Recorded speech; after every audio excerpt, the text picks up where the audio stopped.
weyne shirkii sagaalaad ee aad ka qayb gashay ee ay isugu tageen madaxweynayaasha Afrikada Bari iyo Afrikada Dhexe ee magaalada Brazzaville lagu sameeyay waxa uu waqti badan ku qaatay inuu heshiisiyo dhaqdhaqaaqyada walaalaha ah ee gobonamadoonka ee dalka Angola waxaana jirtay in guddi gaar ah xaalka loo saaray jaalle madaxweyne arrinkan uga waran marka ugu horeysa waxaan salaan kaliya laaba u jeedinayaa dadka Soomaaliyeed guud ahaantiisa anoo aaminsan inay iyagu hadal kastaba hadalka ugu horeeya xaq u leeyihiin inaan iraahdo mar labaadkana waxaan u jeedinayaa mid salaan kaliya laab ah oo aad iyo aad iigu sii qaaya weyn dadka Soomaaliyeed ku jira halganka baridda iyo barashada dadka reer miyiga u gargaarahaya ee u badan dhalinyarada iskoolaadka u badan macallimiinta iyo ragga ka shaqeeyo nooc kastaba noqdeen anigoo ugu hambalyeynaya hawsha wanaagsan oo aan maqashiisnahay inay si fiican u wadaan haddaan u soo laabto su'aalahaagii waxaan isleeyahay shirkii lagu qabtay Brazzaville guud ahaantiisa waa uu hagaagay maxaa waay marka ugu horeysa 11 madaxweyne isugu timid iyo mid walba cadad wasiiro ah oo la jireen waana aad garan karaysaa in amuuro badan oo dusha ku laalaa lagu dhammaystiri karo meelahaas markii la iskugu yimaado marka xigana waxyaalihii la iskugu yimid oo danaha Afrikada Bari iyo tan dhexe ahayd wax badan baa ka qabsamay haddii hoos loo eego gaar ahaan wixii khuseeyey dadka oo Portugeesku weli gumaysanayo oo dalkaas jaarka la ah iyadoo oo arrimo badan oo sidii iyaga wax loogu tari lahaa ama loo gargaari lahaa laga tashaday iyagana waxyaalo ku dhex jiray badidoodu meel fiican laga gaaray markii ka dambaysayna haddii shirkii uu dhammaaday waxay ahayd lagama maarmaan inaanan iloobin laba hawlood oo labaduba waajib ay igu ahaayeen iyada oo taladaas ay ila wadaageen jaallayaalkii aanu safarka wada ahayn iyo guddiga labadaba in aanu waddamadaas kaa aan joognay iyo kuwii kaleba aanu wixii aan isleenahay danbay ummadda Soomaaliyeed u yihiinna aanu isku taxalluujinno bal inaan wixii ka qabsami kara ama wada qabsami kara aan ka qabanno Afrikada danteeda caamka ahna oo maanta aan xilkeedii insaanan yahay inaan hogaaminana in iyadana wixii ka qabsami kara oo dan u noqon kara inaanu ka qabanno waxaanu ka bilownay Congo ama Brazzaville magaalada haddii la yiraahdo waxaan ku xijirnay Zaire waxaan ku xijinay Gabon waxaan ku xijinay Rwanda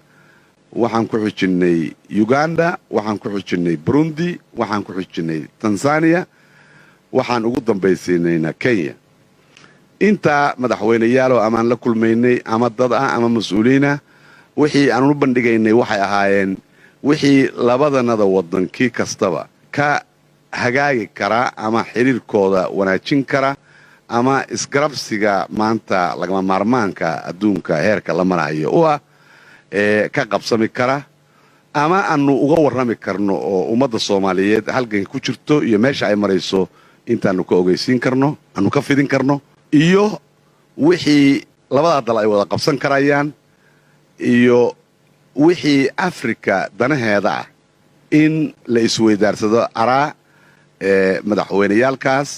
iyo wasiiradooda ama dawladooda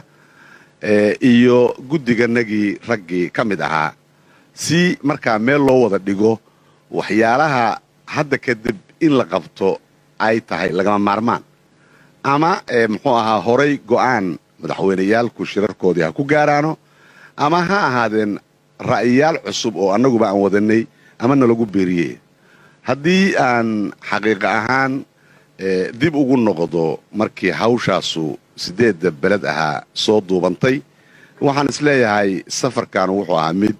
guul badan ku reeriyeysan buu aan oran karaya meel walba aanu tagnay waxay nalagu soo dhaweeyay si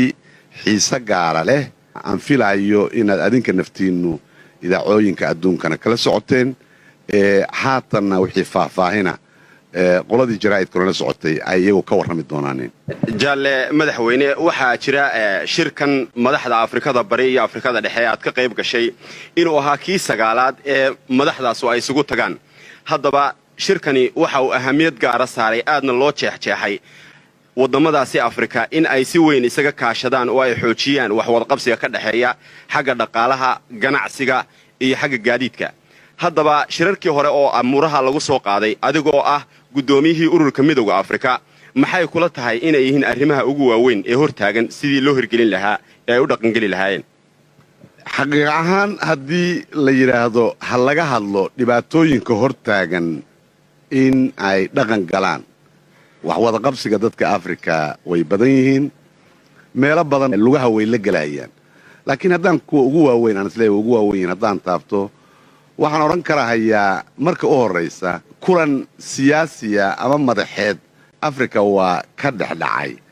10 sannadoodna waa socday laakiin midowga Afrika waxaan isweydiiyaa mar badan ma suuro geli karaa haddii aan waxyaalihii gundhiga u noqon karay suuragalka midowga Afrika ayba meesha ka maqan yihiin waxaa ka mid noqon kara matalan xiriir ma jirto diyaaradeedu Afrika ka dhaxaysa oo isu marta Afrika gudaheeda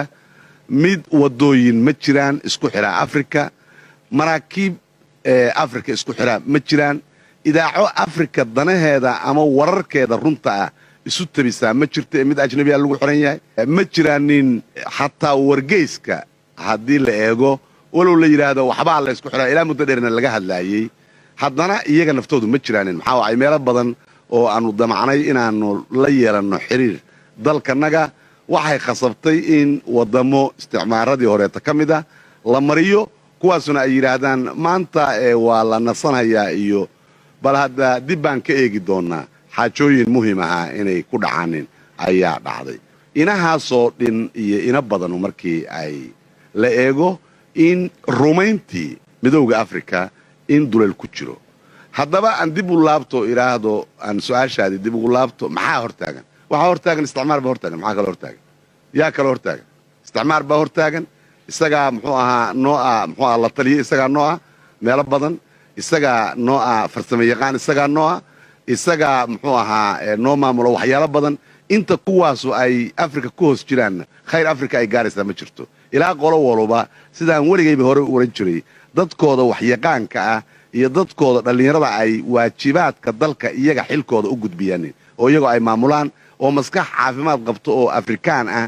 oo iyadu samaysan karta himiladeeda iyo dhabihii loo mari lahaa dhisan karta ilaa la gaarana la heli maayo Afrika inay isu tagto anoo ka xun in hadalkaas iraahdo waxaan hadalkaa u leeyahay waxa weeye waxa ii muuqata in Afrika guud ahaan tahay iskala jirto niyo ahaantana ka fiicnaato laakiin haddii luguhu ay maqan yihiin qofku ma socon karo lugihii isku xiri lahaa Afrika oo run ahaan isugu xiri lahaa oo dhaqaale ahaan isugu xiri lahaa oo siyaasad ahaan isugu xiri lahaa oo tacliin hidiyo dhaqan isugu xiri lahaa oo qiimo ahaantooda ummad ahaan Afrikaan ahaan soo saari lahaa way maqan yihiin waana saan u sheegay isticmaalkii cusba ayaa saa lugta ugu rafaayay jaalle madaxweyne waxa ka mid ahaa wadamadii aad soo martay dalka Kenya waxaanaanu ka warhaynaa in aad halkaa isku aragteen oo aad ku wada hadasheen madaxweynihii dalka Kenya Jomo Kenyatta ma noo sheegi kartaa arrimihii ay isla soo qaadeen dalka Kenya wuxuu ka mid ahaa dalalkii aan u warramaynay sidii annaga noogu muuqato danaha Afrika uga warramaynay waraysanayna wixii ra'yigooda uu ahaa run ahaan haddaan xoogaa sii leexdo waxaan oran karayaa in awalan si fiican naloo soo dhoweeyey oo isla markiina 2 goor ayaan la kulmay madaxweynaha Kenya labadii goorna waxaanu ka hadalnay arrimo badan oo ama labadeena dal khuseeya ama Afrika guud ahaanteeda khuseeya hadalladii aanu ka hadalnayna dhammaantood waxay ahaayeen kuwo wax ku ool ah waxaanu ka gaarnay su'aashayda ugu dambaysa jaalle madaxweyne waxa ay tahay ma nooga warrami kartaa ama wax ma ka oran kartaa isbeddelka xagga maamulka ee ka dhacay dalka Ethiopia iyo arrimaha ka soconaya wixii ay nala tahay horay baanu uga niri annagu dalka Ethiopia waxa ka socda wuxuuna ahaa mabda ahaan waxaan aaminsanahay ummad walba dalkeeda inay iyadu maamusho taleedana iyadu inay leedahay faragelin banaankoona qaldaan inay tahay baanu moodaynaa markaas markii khalaanqalku usbilowday ayaan hore u sheegnay oo niri danaha dadka Ethiopia iyagu ha maamusheen annagu ma aaminsanin in la farageliyo haatanna waxaan filayaa inay iyagu ku filan yihiin sidii si ugu habboon inay dalkooda iyo dantoodaba u maamulaanin. madaxweynaha golaha sare ee kacaanku markii uu dhameeyey su'aalaadkii aanu ku warsanay dhabaha dawladaha ee magaalada muqdisho waxa uu dabeedna salaan iyo hambalyo ballaaran u jeediyey ummadda Soomaaliyeed meel kasta ha joogtay ee gaar ahaan ardada iyo barayaasha ololaha horumarinta reermiyiga ka wada dalka Jamhuuriyadda Dimuqraadiga ee Soomaaliya dhammaantiiba. waxaan isleenahay walow muddo aan waddan ka maqnayn hawsha waddanka qaybta aan ka qaadan jirnay ee aan kala maqnayn waxaan isleenahay cidla kuma dhicin baanu isleenahay ee wax u dhikami kara ayaad soo qabateen. ummadeen haddaan ku soo hoobiyo waxaan ku dambaysiinayaa mar labaad inaan cusboonaysiisto hambalyadeeda iyo salaantayda farxadda leh ummadda Soomaaliyeed anoo u rajaynaya mar walbaba kuwii barwaaqiyo baraare la kulmay inay noqdaan. mahadsanid waxaanu kugu hambalyaynaynaa soo noqosho wanaagsan adiga iyo wafdigaagaba aad ku soo nabad noqotay dalkaagii waa mahadsantii.